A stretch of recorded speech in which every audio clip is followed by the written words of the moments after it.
tunawakilisha.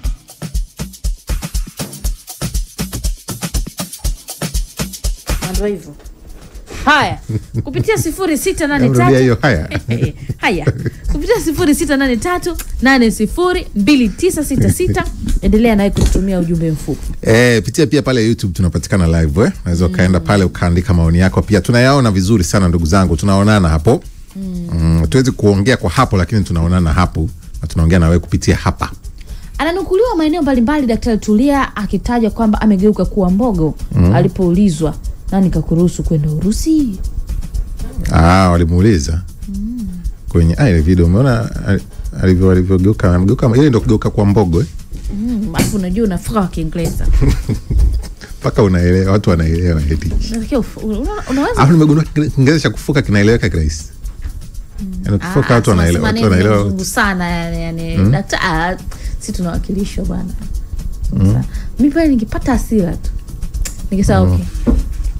Sababu kingesema akingomba. Watu ambao wafahamu ni hoja ambayo iliibuliwa na mmoja kati ya wabunge au wajumbe wa bunge la IPU ambaye yeye alihoji uhalali wa Spika Tulia kukutana na Rais Putin wa Urusi, wakimtaja kwamba mkutana na kiongozi wa au mhalifu wa kivita wa dunia, wenyewe ndo wanamuita hivyo.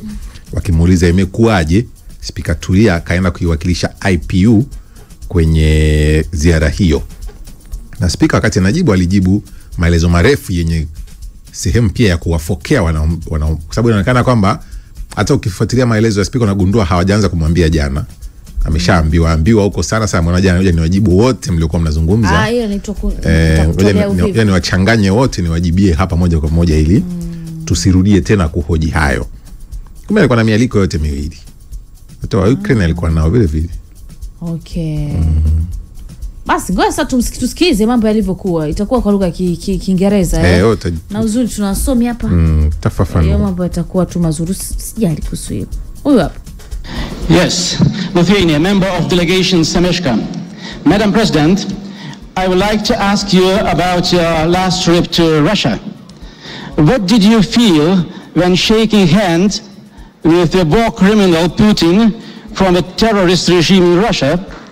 What especially mandated you, who especially mandated you to represent the IPU, and what benefit did this visit bring to democracy and not to Russian propaganda? Do you agree that your visit to Russia before visiting victim country Ukraine was a mistake, and do you regret it? Thank you.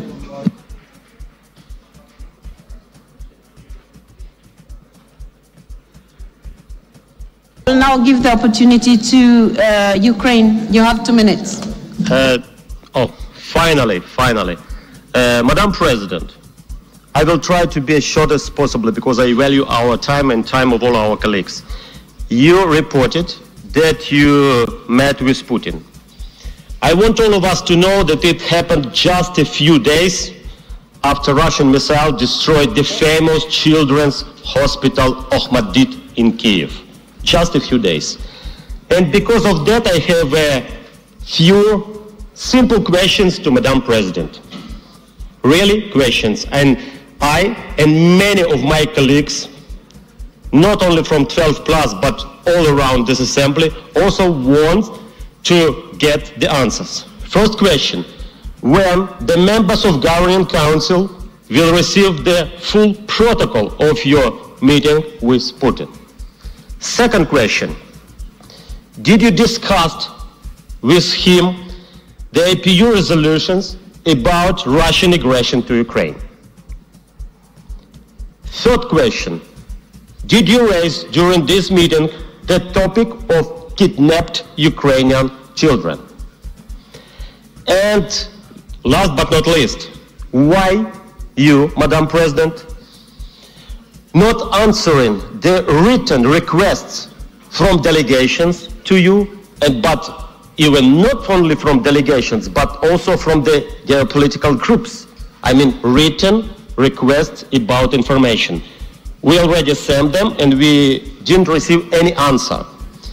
You know, we should understand that such meetings, they are just prolonging the war, but not stopping it.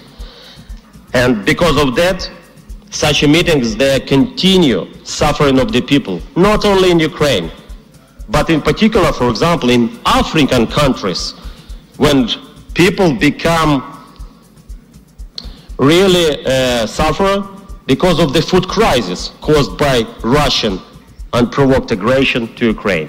So I will kindly ask you to answer my 4 very simple questions. Thank you very much.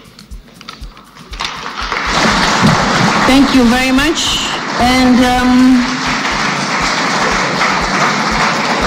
now I'm going to request the members who have asked for the floor to keep pressing the. Once you have pressed, don't repress it unless I don't call you, so that the names of your countries keep showing here. So I will call the ones that I can see here, but I have all the names, so don't worry. Now I was seeing the United Kingdom, but now it has disappeared. Okay, the Gambia.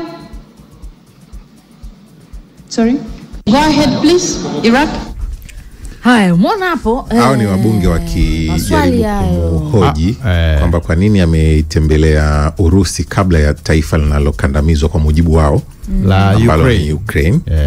Na ni wabunge mbalimbali wakijaribu Rais Speaker alifanya ziara Urusi ndio, lakini pia alishaenda Israeli. Sasa hata pia kwenye majibu yake tulikuwa kumsikia hapo aliulizwa kwa nini amhoji kuhusu Israeli, mnahoji kuhusu mimi kwenda Urusi. Lakini pia kwenye majibu yake pia tulikuwa kufafanua kwamba alipata mialiko mingapi kutoka wapi, kwa nini kuanza kwenda Ukraine akaanza kwenda Urusi. Utaisikiliza vizuri sana kutokea bunge la IPU. Speaker Tulia Ackson akiliwakilisha taifa. Ndivyo anawakilisha taifa kule. Ndio. Sisi tunasema Tulia wetu. Anawakilisha bunge. Anatuwakilisha kuliko hata Stars. Anashinda sasa. Nimekuwa tena ongea Stars afikaje hapo kwenye kipindi. Majibu yake haya hapa. Colleagues, a concern was raised by Iraq in respect of the report that I've just given you, and Iraq was questioning why did I visit Russia in the context of the war in Ukraine and not Gaza.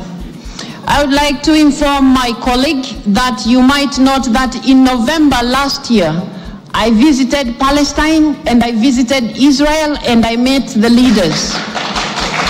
And that was my first visit after becoming president in October. So it's not like I have ignored what is happening in the Middle East, what is happening in Lebanon, what is happening in Gaza, and what happened in Israel. So I treat all the conflicts the same way. And you might also want to note the conflicts that we are talking about in the Middle East, the war that we are talking about in Ukraine, they are not the only conflicts that IPU is looking at. We are concerned about what is happening in Yemen. We are concerned about what is happening in Syria. We are concerned about what is happening in Sudan. We are concerned about what is happening in West Africa. We are concerned about what is happening in DRC. Lithuania asked specific questions. Who mandated you to visit Russia? Why not Ukraine first? The letters were sent out, dear colleagues. The letters were sent very explicitly. They explained, and if you need copies of those letters because they are not secrets, you can always have copies.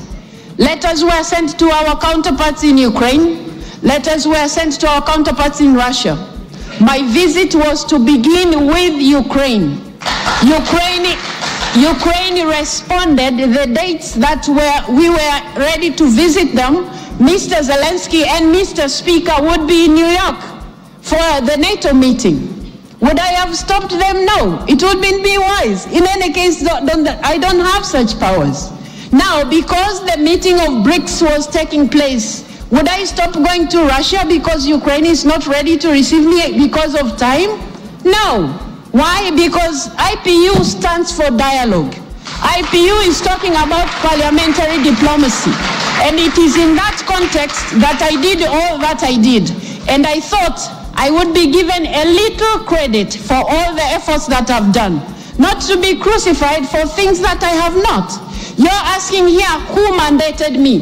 Who mandated the former president who came from the 12 plus to visit Kiev? Who mandated him? Please, I think we have to reach a point where I have explained myself several times to you 12 plus, to everybody else who cared to understand. If you have a feeling like I went to Russia without going to Ukraine first, I have told you several times, letters were sent out. I wouldn't turn out my visit to Russia because I'm unable to reach Ukraine. You didn't. Sasa kwa kifupi sana alikuwa anataka kwenda Ukraine. Unajua wanakuambia hivi. Nimeona nitaje la mwisho. Yaani Tulia. Wanakuambia kwamba ukiwasha taa weka juu. Taa yawashika weka uvunguni. Na tulifanya hapa mazoezi fulani. Kuna watu walikuja kutufundisha hapa ofisini wanaitwa peak performance. Walitufundisha mambo mengi sana. Moja kati ya neno walituachia wanasema unleash your potential. Yani achilia ule uwezo wako ulionao. Onyesha uwezo wako. Sasa sio kwa ubaya, ila jana nimemthibitisha rasmi Dr. Tulia kwamba ni yuko vizuri kwenye leadership. Na sintashangaa nikimsikia na contest kiti cha urais. Sintashangaa kuna mwanamke mwingine, lakini pia ikanipa wazo lingine. Ili bunge ambaye ni speaker, ni rais wa mabunge, Mr. President, pia kwa bunge letu la Tanzania ambaye ni speaker wa bunge la Tanzania. Tuna kwa kweli sio kwa ubaya, pia maoni yapigwi rungu. Tunawahitaji mule ndani. Hata bunge lijalo tunamhitaji Lema awepo, speaker kiwa huyu. Tunahitaji Tundu Lissu awepo, speaker kiwa huyu. Mpina arudi. Tunahitaji Mpina arudi. Tunamhitaji Kangi Lugola arudi. Uwezo wake wa kuhimili. Amehimili mtu kutoka Iraq, amemjibu mtu kutoka Iraq pale.